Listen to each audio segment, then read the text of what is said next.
Hello and welcome to our midweek edition of Summit, showing on Mitv.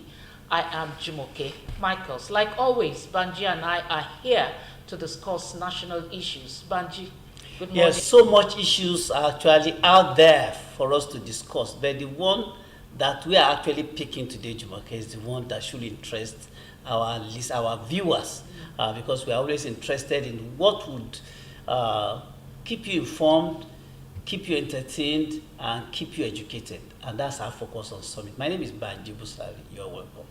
Our discussion topic today is the alleged capture of the judiciary. Is it real or imagined? We'll be discussing that today, or maybe you're one of the people who think the judiciary has been captured by the politicians. We'll dissect that on the program today. And joining us, we have a friend. And joining us this morning, we have our friend and public affairs analyst, Mr. Ademola Adegoke. You're welcome, sir. Thanks, Jumoke, and good morning. Good morning to Banji as well and to our viewers back at home. Thanks for having me once again. It's a pleasure being here. Yeah. Judiciary this time around is more or less on trial. On trial in the sense that since the last elections, 2023 election, general elections, judiciary has found itself in the eye of the storm. All issues from tribunal to a court of appeal to the Supreme Court are always judiciary's, that's the judiciary's main task, that is ensuring that the politicians get justice. But some politicians have repeatedly alleged that the ruling party, the APC, has actually put the judiciary in its pocket such that judiciary is now bought. Now, there's no how the opposition or other parties can actually get justice. Judiciary is more or less, that was hitherto referred to as the last hope of the common man, is now being seen as being compromised. Now, we would like to seek your opinion about this. What's your independent, objective view of the way judiciary has conducted itself since the petitions arose as following the last elections? I like the question that Jumoke had asked in her opening remark at the beginning of the program. And she had asked then that the alleged capture, is it real or imagined? And for me, that question, the yes or no answer to that question depends on who the assessor is and how objective the person, the assessor is. But I'm reminded of two things. One, a folk story, and the other, a theory by a Greek philosopher called Plato. But let me start with the folk story. That folk story is about a bird in the jungle. Whenever that bird is very, very hungry and has nothing to eat, the song coming from the bird is, "I'm going to leave this jungle. This is a very bad jungle. This is a very bad jungle." But whenever, after the bird must have eaten to her full and she's well satisfied, the song that comes is, "Oh, what a sweet jungle. What a sweet jungle. What a sweet, can there be a better jungle?" And that talks about the average Nigerian politician. The average Nigerian politician drags the judiciary in the mud, sees the judiciary as the worst thing that has ever happened to the country when the judgment does not go in his favor. But whenever the judgment goes in his favor, judiciary is truly the last hope of the common man. And that takes me to, the theory that I had mentioned about the Greek philosopher called Plato. He has talked, it all revolves around, appearance and reality. That and he talked about the allegory of the cave, about some prisoners who were in the cave, and then some puppeteers who were showing things. There was a campfire, and behind that campfire, they were showing them some images. And then, they were reading those images wrongly, different from the real appearance of those images, because they couldn't see very well. So what am I saying? So whether the capture is real or imagined depends on who is talking. And we look at issues, we will look at the same image in a different way, depending on the lens through which we are looking at the image. So as far as I'm concerned, like you have asked me as an independent observer, I am yet to be convinced that the judiciary is bought over. What's in your opinion? Is that not also opinionated? I have said I am yet to be convinced. You understand? I am being very careful. I am yet to be convinced. And the people that are saying that the judiciary is bought over, we need to ask them, what are their proofs? Yeah, that's what I wanted to ask what you. are their In proofs? your own opinion, what do you think are those evidences that support this alleged claim that the judiciary has been bought over in Nigeria? Well, I know that this theory of the judiciary being bought over, is coming on, or is being pushed forward by one of the candidates, at least in recent time. Maybe some people have been, talking about it, in a muted form, but the one that actually brought it, to the fore in recent time is one of the candidates in the last governorship election in Kogi State, Dino Melaye. He said he wouldn't challenge the outcome of the election in court because he believed that the judiciary has been bought over. And his proof, he didn't actually expatiate, on his proof. So, but if we want to read in between lines, if we want to draw inferences, it will have to do with the judgments, the judicial pronouncements in respect of some gubernatorial and even senatorial elections in Plateau, in Kano, in Nasarawa, and Zamfara. So maybe that is what he sees, that he is saying that judiciary is bought over. But as an independent observer, I am saying that this may not be enough to say that judiciary is bought over, because if let's start from Kogi State itself, where Dino, made this allegation. Natasha, was a candidate of the PDP in that election. INEC declared another person winner, and she felt that she was shortchanged. She challenged the election in the court, and this same judiciary that was bought over, returned a verdict of having won the election on Natasha. And as we speak today, Natasha is in the Senate.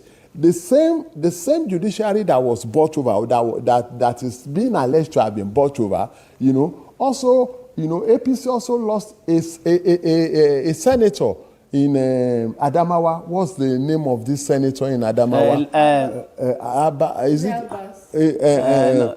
Something, Elias, something like Elisha or something. Elisha, yes. Elisha. So, and look at it. I had said initially, don't forget my story of that bird and the allegory of the cave.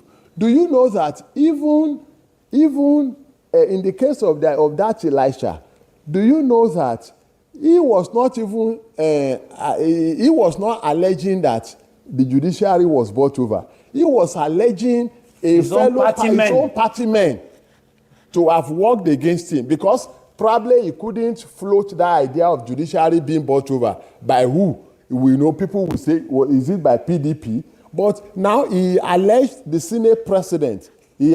According to him, it was the Senate president, that was after his removal from the Senate. And later the Senate president said, I never even knew that you were in court. You understand? Later now he reconciled and he said he apologized for making that allegation against the Senate president. So you now see this contradiction. So as far as I'm concerned, you understand, the average Nigerian politician sings the praise of the judiciary to the high heavens when the verdict is in his favor. But immediately the verdict is not in his favor, the judiciary is the worst thing to have ever happened to humanity. So, but for us bystanders, you understand, we need to be convinced. You understand? Of course, we don't want a judiciary that is bought over, but we need to be convinced that truly judiciary has been bought over, because it's not just, it's a trite principle of the law that whoever alleges must prove. For you to convince us that judiciary has been bought over, iron cast evidence that we will. So you don't just make allegation and then we want to believe you. But for me, I want to believe that the Nigerian politician, you understand, like I've said, is only happy when the judgment is in his favor, or even when the result of the election. Judiciary like a tool. Like a tool. And I need to say, and I need to say this, to do a closure on this, that we have to be very, very careful the way we drag our national institutions in the mud. We need to be very, very careful, because these are institutions, that have been there, before now, and they will outlive all of us. So if we drag these institutions in the mud, because for now they are not doing our bidding, we will not have any such institution to run back to. By the time we will have, dragged them in the mud, and then the citizens will have lost faith in them. We need to be very, very careful. We need to be very, very careful. Let's look at it this way. The ruling party that's been alleged to have bought over the judiciary has been in power for over 8 years now. Yeah. Now, looking back, I recall that in the 2019 elections, in Zamfara State, for instance, APC won overwhelmingly in all the polls there, House of Assembly, gubernatorial, and all that. You're damn right. But the judiciary that upturned that victory in favor of PDP because of some technical errors on the part of the party. Same thing happened in Bayelsa, where the declared winner of the gubernatorial election, David Leon, because of the issue, because of the certificate issue of the deputy governorship candidate, lost that mandate in favor of, that mandate, it was PDP that benefited from that error. Now, the APC was in charge, was in power then. This allegation that is just coming up now, couldn't APC have also used the judiciary then to work in its favor? To have retained those positions they lost? I'm asking. You're right. And that is why I say that we need, anybody can just come up with any allegation, no matter how spurious. But the rest of us who are listening must be much more discerning than the one who is just making the allegation. And like the issue you have referred to, in the case of Zamfara, APC won all the seats. PDP did not even win any. And then, because of foundational error, the court declared that the result, the election and its outcome, a nullity in the eye of the law. And then PDP benefited. Then the judiciary did so wonderfully well. There was no issue. The judiciary was not bought over then. And in the case of Bayelsa too, the same thing happened. Now, what does this say of the average Nigerian politician? And this is my worry with our politicians. They learn nothing. And they learn nothing, you understand? They do not learn from past mistakes. One would have expected that the same error, the same mistake that APC made in 2019 was the same one that PDP made in Plateau in 2023, would one not have expected that PDP will, steer clear of such error in 2023? PDP had an issue, and then they went to court, and the court declared that someone went to court, and the court declared that the court ordered that primary must be reconducted. And there are 17 local government areas in Plateau. They conducted congresses in 5 local government councils, and then went on and then presented candidates. Of course, in out law, of this 17. Of course, that in law, you don't build something on nothing. If the foundation is faulty, then whatever comes out of it becomes a nullity. You understand? And it is non-existent in the eye of the law. So this is the issue. And even in the case of Plateau that we are talking about, we need to also bear in mind that the reversed results, APC is not the only beneficiary of those reversed results. Labour has benefited in some of them, in the House of Assembly and even Rep. APC too benefited because it is whoever comes second. You understand? So if APC wants to buy over the judiciary, I mean I'm not acting as the mouthpiece of any party now, because I know that if this same APC too that is benefiting now, when it turns against them tomorrow, they make the same error. And if PDP were to be in power, the same allegation will be made against PDP. So if APC wants to buy over the judiciary, one would have expected that it wants to buy the judiciary, it doesn't want to buy the judiciary, and Labour Party becomes a beneficiary. So for me, these are the issues. Either by error of omission or commission. The benefit of hindsight. Now, would you say that judiciary has in any form, giving itself away as a compromised institution? For instance, I have listened to some learned individuals in the judiciary who have come on even national television and said, yes, it is true that the judiciary is compromised. In fact, a particular lawyer came out and said his client told him that he only needed him to appear in court, that the judge had been seen, had been settled. All he needed to do was just to put on his silk and appear in court on his behalf, that the case had been settled. Now, the question is, has judiciary ever, either by error of omission or commission, given itself as a compromised body in the past? You see, we also need to be mindful of this. I am not acting as the mouthpiece of the judiciary, and I know that like it is often said, that in every 12 apostles, you must see a Judas. You understand? The judiciary is not an angelically impeccable body that you do not see one or two misfits, maybe, you understand. But that will not be enough for you now to paint every member of the judiciary with the same brush. You understand? You can't paint every member of the judiciary with the same brush because maybe you have added them. There may be, but you understand. But even that needs to be proven. There is always a bad egg. But there are also people in that same judiciary who can stand tall, in matters of integrity. You understand? A moral rectitude, that they have not soiled their hands. So, and I think it's a big disservice to not only to those people, but to the institution of the judiciary and to our nation, for you now to, want to paint everybody with the same brush. So, the judiciary, I do not know. That is why I say that. I like to. I'm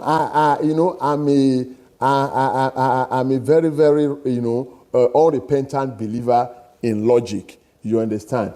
And, hardcore proof of allegations that anybody makes. If you make any allegation, please prove. If tomorrow these people that are saying that the judiciary has been bought, they can come up with, proven cases. Of course, we will all support them, and we will cry for, the removal of such people from the judiciary. But once we are not sure, and I belong to a profession that always says that, facts are sacred, opinions are free. When you are in doubt, please leave out. You understand? So for now, I have not seen anything that will make me to believe that judiciary has been bought over. So I want to leave out for now. You understand? You are harping a lot on politicians. Yeah. Why not let's talk about the people themselves, the citizens. Okay. Who also say that, don't believe that the judiciary is delivering judgments independently. It's not just the politicians, the people themselves.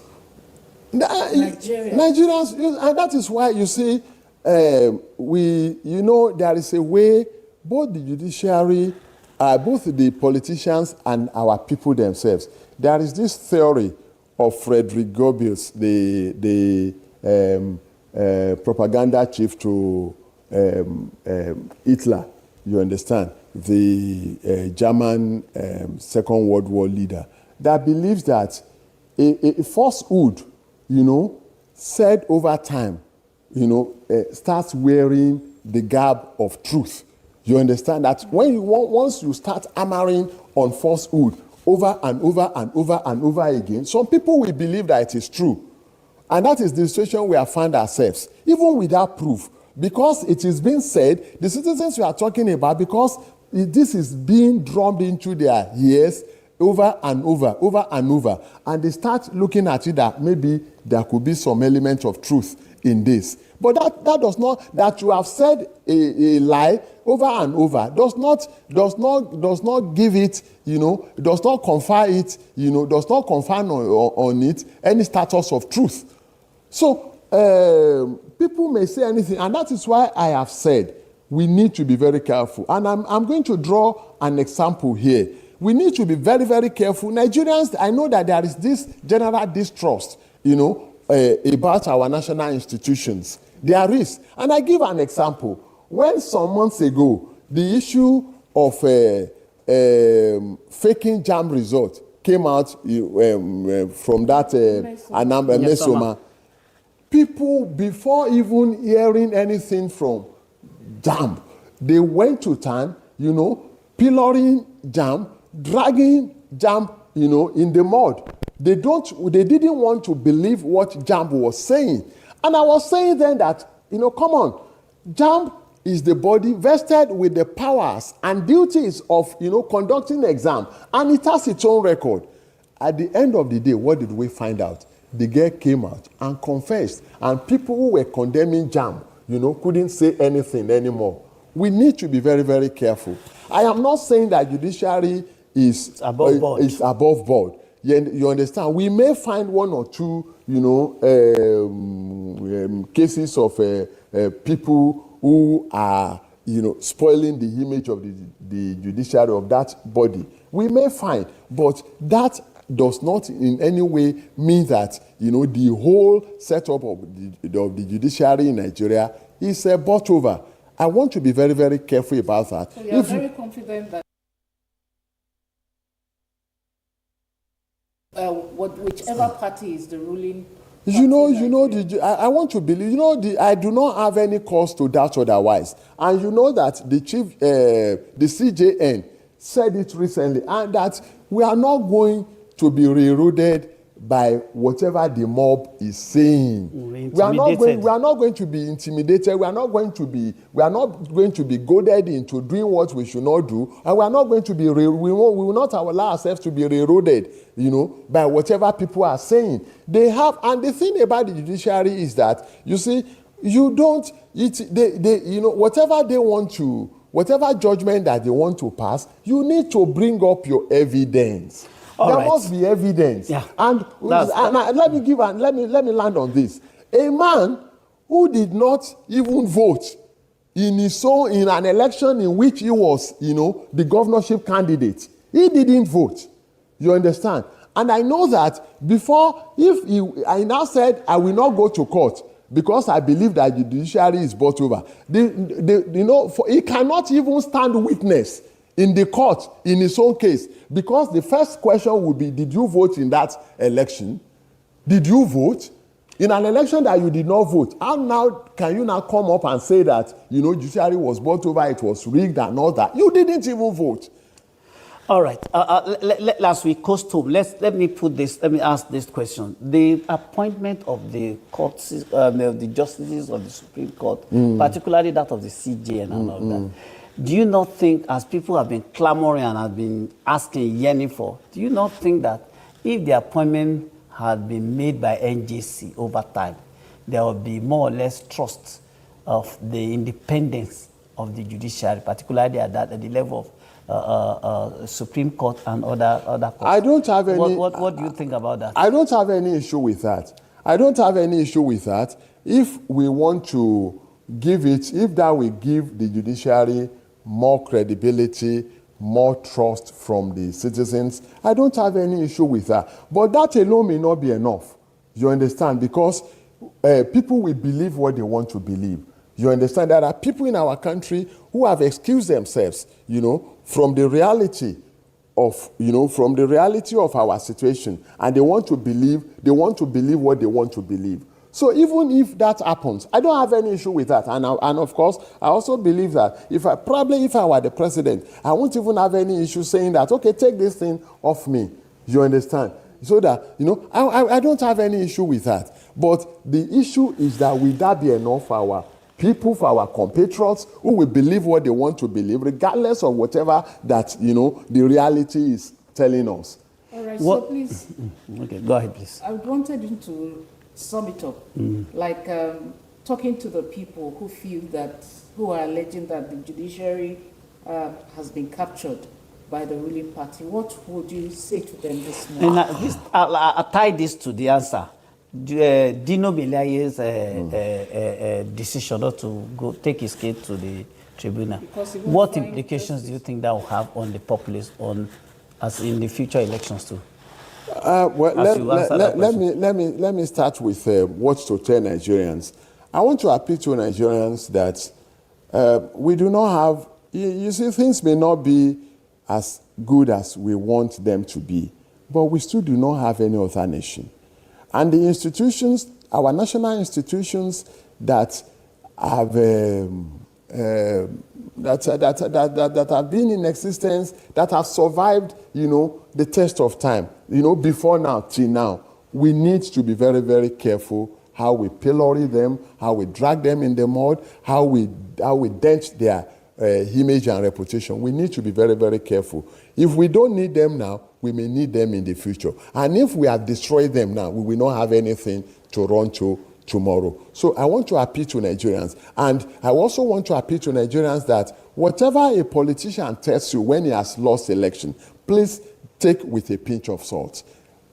Take with a pinch of salt. You need to do serious interrogation by yourself before you believe what a politician is saying. As for the implication of Dino Melaye, not one.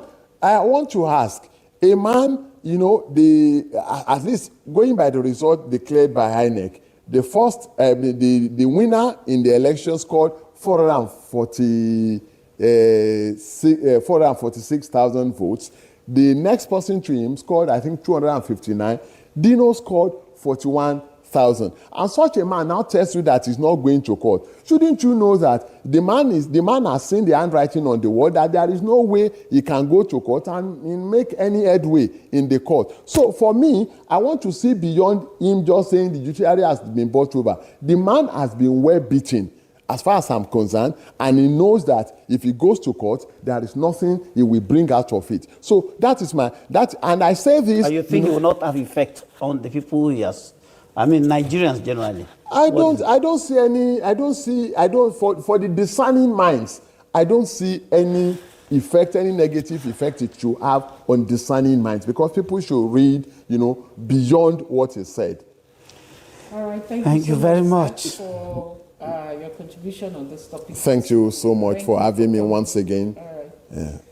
All right, so we'll be moving on to the next segment of the program, like we do, showcasing another aspect of the developmental strides that the administration of Governor Babajide Sanwo-Olu is taking in Lagos State, talking about the commissioning of the Onigbo Overpass Bridge. Please enjoy that package, and then we'll see you again next week for another edition of the program. My name is Jumoke Michaels. Bye-bye. That's our package today on Summit. My name remains Banji Busari. I can't go without thanking my friends, our partner on this program. He's been a great supporter. Thank you for your thoughts. Thanks for having me all the time. Looking forward to having you again very, very soon. Thanks. Bye-bye.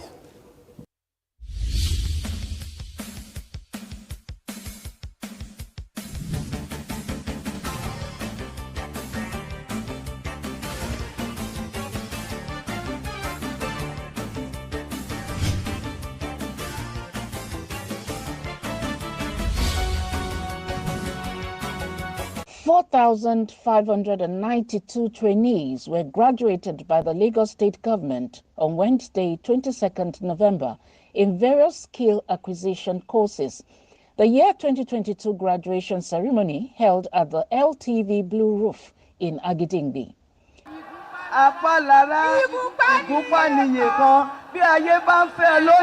Tí o bá lówó lọ́wọ́ wọ́n máa fẹ́ ọ lọ́la tàbí kí o dẹni àtàtà múra kí o dẹni tí ń rágó kó rí bí ayé ṣe ń yín mú sí ọ ìyà ń bọ̀ fọmọ tí ò gbọ́n ẹkún ń bẹ fọmọ tí ń sá kiri má fi òwúrọ̀ ṣeré má fi òwúrọ̀ ṣeré.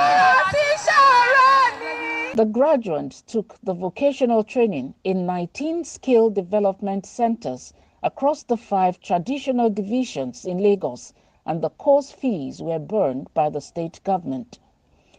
The skill development program was supervised by the Ministry of Women Affairs and Poverty Alleviation, WAPA, and some of the vocational courses taken by the graduates include photography, textile making, catering and hotel management, hairdressing, fashion designing, welding, aluminium fabrication, leather work, furniture and woodwork, among others.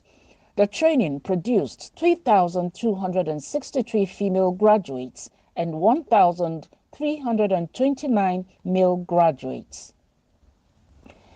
The Governor of Lagos State, Mr. Babajide Sanwo-Olu, and his deputy, Dr. Obafemi Hamzat, were in attendance at the graduation event. The Commissioner for Women Affairs and Poverty Alleviation, Mrs. Cecilia Bolaji Dada, in her remarks, said they have continued to encourage vocational and skills acquisition as it's a pragmatic approach to alleviating poverty and promoting women and youth empowerment for financial sustainability. Our government, under the visionary leadership of the Governor, is committed to empowering women and youth by alleviating poverty in our great state. Today's ceremony is unique because the state is showcasing a laudable strategy in the development of our trainees as a potent tool for social and community upliftment. We recognize the immense potential and talent that our young women and trainees possess, and it is our duty to unleash this potential for the development of our society. Young people have always been seen to be restless and exuberant, but through the Teams Plus agenda of Governor Babajide Olushola Sanwo-Olu, the state government is committed to harness this vibrant energy and channel it towards productive enterprise that will be of immense benefit to the state and the country at large. We have, under this administration, considered it imperative in the last 4 years to provide comprehensive training and skills development programs for women and youths. We fervently believe that by equipping them with the necessary knowledge and technical skills, we can enable them to enhance their productivity and become self-reliant. Quite noteworthy also is the aspect of creating a conducive entrepreneurial training for them, which they have received towards the end of their trainings across their various centers and also this morning. Every success story has its toils. These past months were identified with hard work, trainings, learning, unlearning, and relearning processes. Hence, the Almighty God is crowning the efforts of our students with glory today. It is expected that you graduates will become self-employed and also employers of labor to generate wealth for the benefits of their families and Lagos State. It will be recalled that the total number of 6,252 graduated from the 19 skills acquisition centers in the year 2019, 3,262 students in year 2020, 3,986 students in year 2021. And here today, we have 4,592 students for the year 2022 session. As we speak, the 2023 session is ongoing. So far, we have a total of 18,092 students who have graduated from our 19 skills acquisition centers from 2019 to 2022. Today's ceremony marks the beginning of a new phase of life for the trainees who have meritoriously completed their trainings, which duration ranges from 6 to 12 months. Please note again that all these trainees are tuition-free. The First Lady of Lagos State, Dr. Mrs. Claudiana Ibijoke Sanwo-Olu, who was the special guest of honor, was ably represented. She applauded the state government for the outstanding empowerment initiative.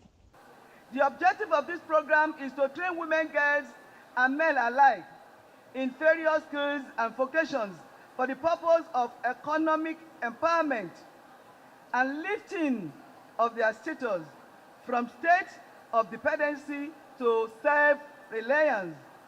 The skill acquisition centers are proven to be invaluable platforms for nurturing talent, fostering creativity, and equipping individuals with expertise from various fields. I believe that these centers have transformed the lives of countless individuals, providing them with solid foundation to secure a better future for themselves and their families. As you embark on the next chapter of your lives as graduates of various skills acquisition centers, I encourage you to carry the values instilled in you during the time of this training. Embrace innovation, creativity, and a strong work ethic. Remember that success is not solely measured by academic qualifications, but in choosing fields. As you leave the skills acquisition centers, remember that learning is a lifelong journey. Embrace opportunities and continuous growth. Seek new challenges and never stop improving your skills, because success is not an endpoint, but a continuous process. I have no doubt that the skill you have acquired will open doors of opportunity for you wherever you may choose to be, and to become entrepreneur. As the workforce are already ready for you, and further to your education or to add to your skills will be a foundation to your success. Once again, I congratulate the graduating class of 2022. As you step into the world, carry with you knowledge, confidence, and determination that you have gained from these skills acquisition centers. But on a personal note, with the permission of Mr. Governor, sir, I want you to remember one poem which says, and you know it, Iṣẹ́ ni oògùn ìṣẹ́. Ìwà ṣíṣẹ́ ọ̀rẹ́ mi. tí a kò bá rẹ́ni fẹ̀yìntì. Bí ọ̀lẹ là á rí, bí a kò bá rẹ́ni gbẹ́kẹ̀lé, á tẹra mọ́ṣẹ́ ni. The Executive Secretary of the Lagos State Technical and Vocational Education Board, Mrs. Ronke Adam, in her goodwill message, encouraged the trainees to look into the future with confidence. The Lagos State Technical and Vocational Education Board, LASVEB, is delighted with our collaboration with the Ministry of Women Affairs and Poverty Alleviation and Skills Acquisition Development Unit. We are also delighted to celebrate this graduation ceremony with you. Today is about looking to the future for the graduating beneficiaries and the future for skills acquisition development. I would like to appreciate and commend Mr. Governor for his passion for technical and vocational education and for providing various opportunities for women and youth of Lagos State to acquire skills and to enhance their economic prosperity. In fact, there is no other state that invests so much in the skills development of their people. To the wonderful graduating beneficiaries, I congratulate you all. I would like to encourage you to imbibe the skills training in all your businesses and everyday practices.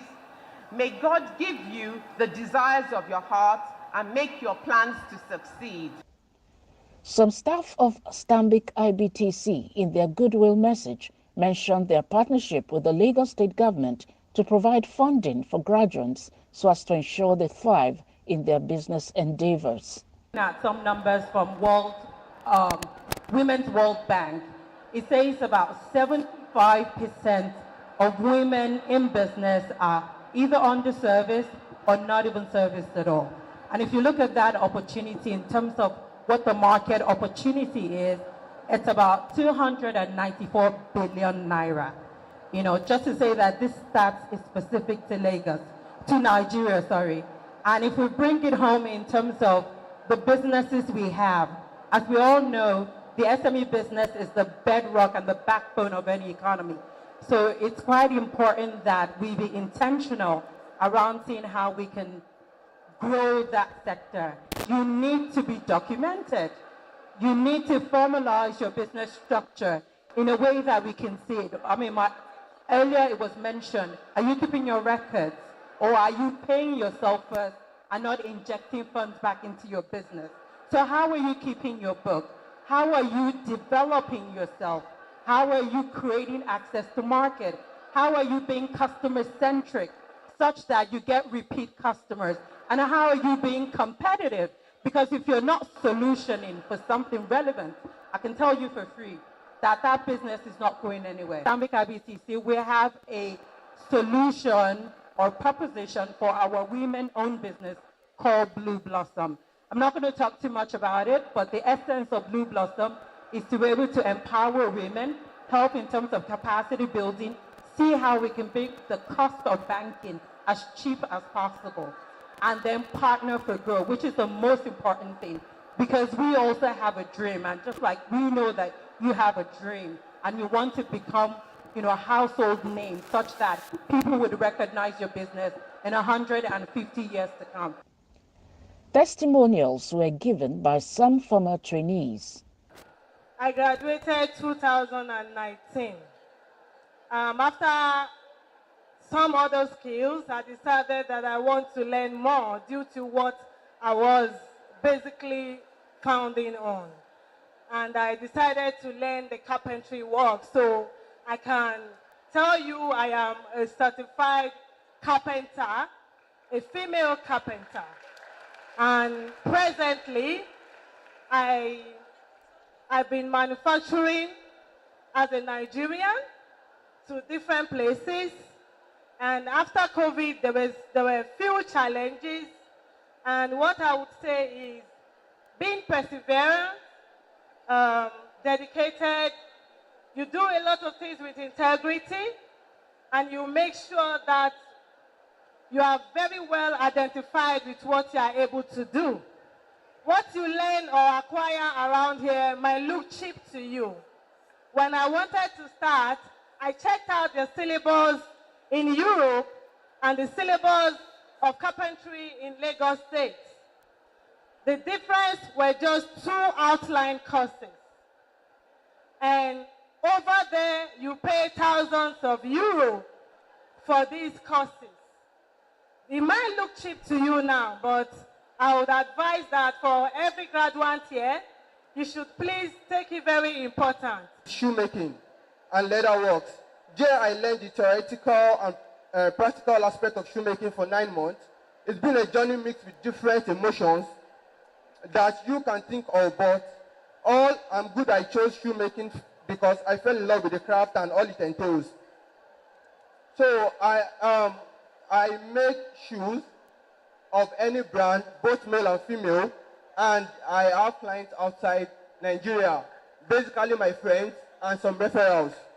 So I'd like to congratulate the graduates, and I encourage them to be steadfast, devoted, strong, and believe in what they do. Sincerely speaking, there are limited collar jobs out there, so I'd indulge us to take upon ourselves to be creators of jobs. I happen to be a graduate, and later I resigned from my place of employment, and I learned a skill. And I thank God today that I'm an entrepreneur in fashion designing from Ego Center. This program has been an immense benefit to me and to many people around me. And today, like the one I'm putting on, is my own handiwork. I thank the Lord Almighty in heaven for the skill acquired, and I've introduced the Skill Acquisition Center to many people that are also benefiting from it. Dr. Obafemi Hamzat, the Deputy Governor, applauded the Skill Acquisition Initiative and offered words of encouragement to the graduating trainees. If you want to do your business, go to Lagos State Employment Trust Fund. It's a Lagos State government agency. They are mandated to help you. Go to that commissioner there. I saw him before. Wealth creation. He has run, okay, wherever he is. Commissioner for Wealth Creation, I saw him now. We created that Ministry of Wealth Creation, to assist you. So don't listen to bad news. Listen to good news. Those of you that speak Yoruba, you know they say when people go to market, don't listen to the noise in the market. You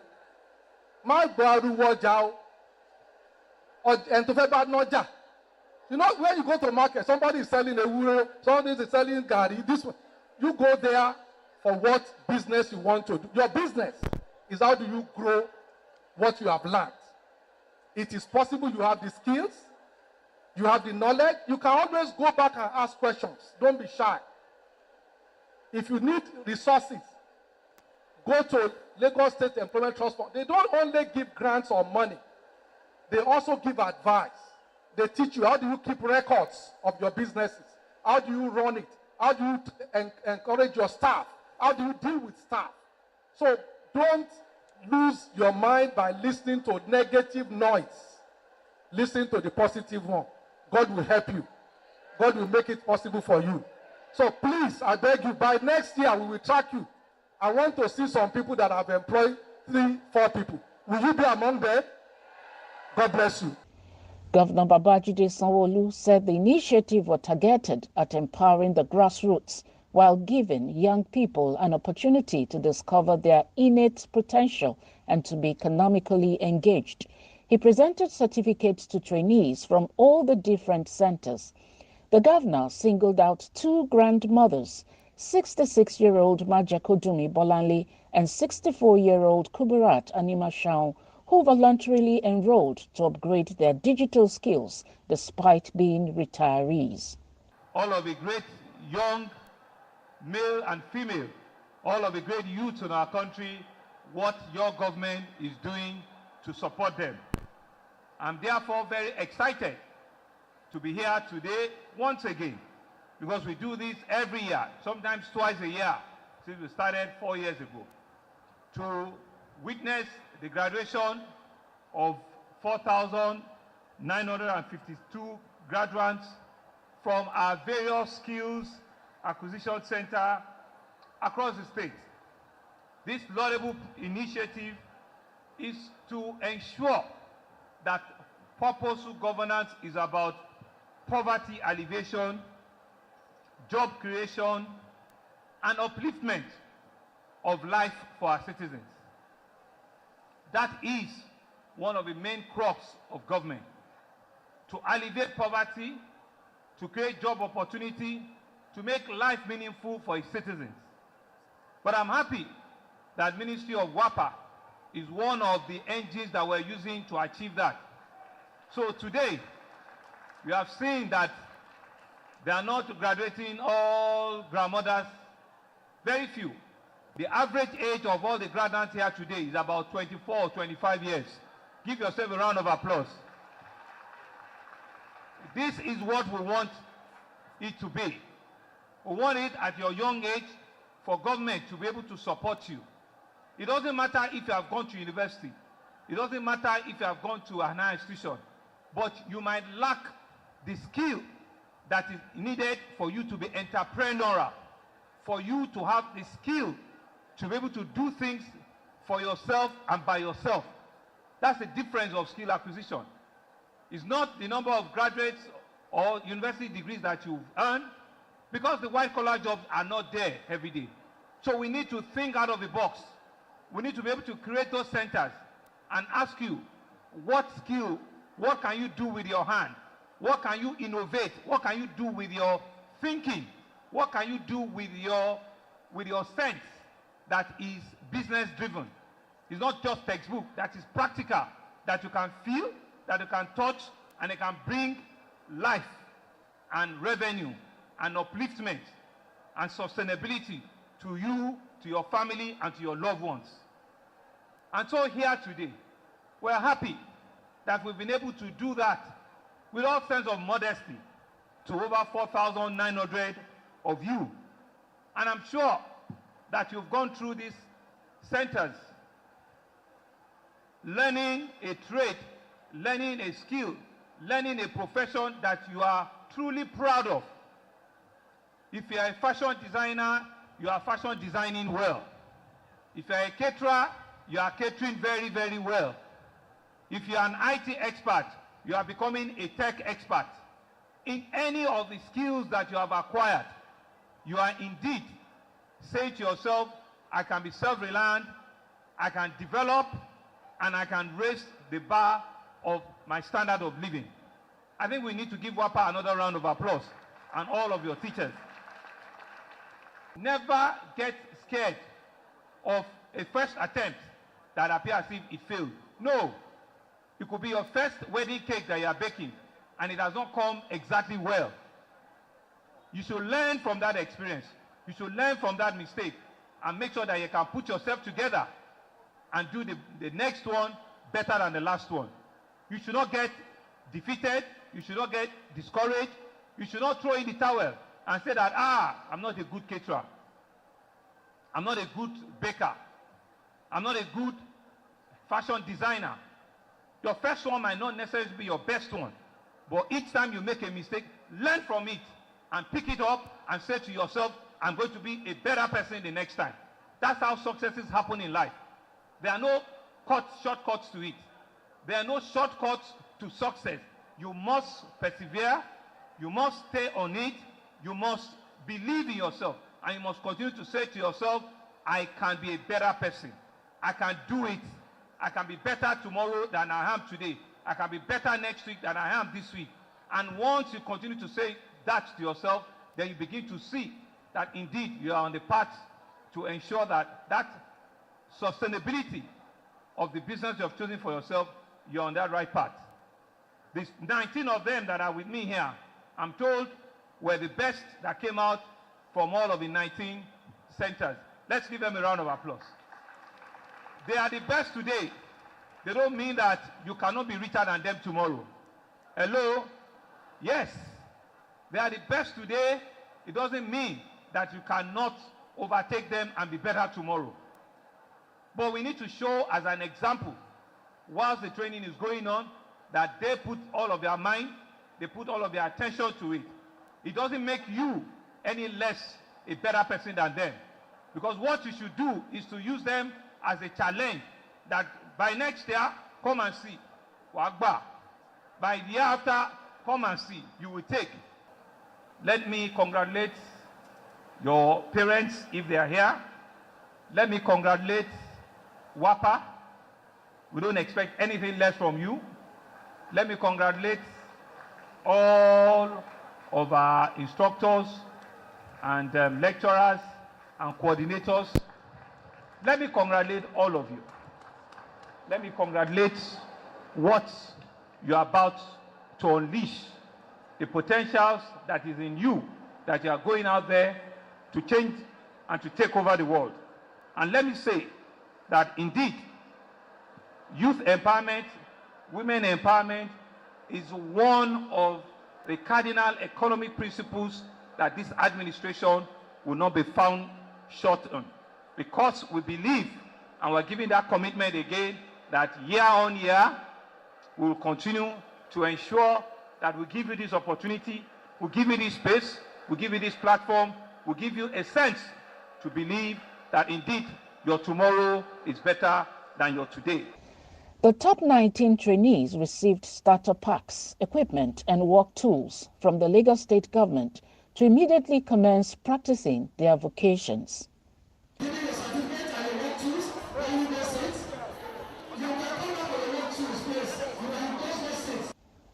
An appreciation speech was given by one of the graduates.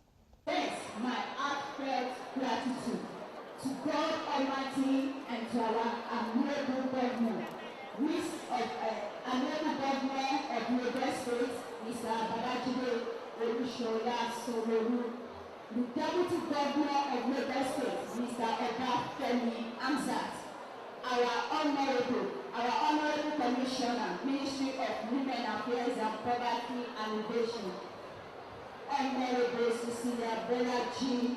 Dada, our permanent secretary, Mrs. Oluyemi. There's no gainsaying that micro, small, and medium enterprises are the backbone of any economy, contributing to economic development and prosperity in many ways, chief among which is job creation and providing employment opportunities for people. The administration of Governor Babajide Sanwo-Olu will not hold back investment in these programs, believing firmly that lifting people out of poverty is the cardinal goal of government.